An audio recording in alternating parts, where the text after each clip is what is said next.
სამტრედიის ნაგავსაყრელის კეთილმოწყობის სამუშაო დასრულდა. პროექტის მიხედვით ნაგავსაყრელის ტერიტორია მთლიანად შემოიღობა, მოეწყო პოლიგონზე მისასვლელი გარე და ასევე შიდა გზები. ნაგავსაყრელი სამტრედიის მუნიციპალიტეტთან ერთად ვანის, ხონისა და აბაშის მუნიციპალიტეტებს ემსახურება. ჩატარებული სამუშაო დღეს რეგიონული განვითარების სამინისტროს მყარი ნარჩენების მართვის კომპანიისა და ადგილობრივი თვითმმართველობის წარმომადგენლებმა დაათვალიერეს. რეგიონული განვითარების და ინფრასტრუქტურის სამინისტრო მყარი ნარჩენების მართვის კომპანიასთან ერთად მხოლოდ მიმდინარე 2014 წლის განმავლობაში 19 სხვადასხვა მუნიციპალიტეტში განახორციელა ნაგავსაყრელი პოლიგონების კეთილმოწყობის და სამონტაჟო სამუშაოები.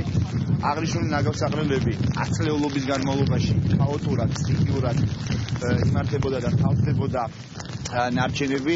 სწორედ დღეს დავასრულეთ სამტრედიაში ნაგავსაყრელის კეთილმოწყობის სამუშაოები. განხორციელდა კეთილმოწყობის სამუშაოები, მთლიანად ტერიტორია შემოიღობა, გადაიფარა საიზოლაციო ფენით, მოეწყო მიწის მარაგები შემდგომი ექსპლუატაციისთვის, მოეწყო ძირითადი გზები. ნაგავსაყრელი ემსახურება გარდა სამტრედიისა, ასევე აბაშის და ვანის და ხონის მუნიციპალიტეტებს.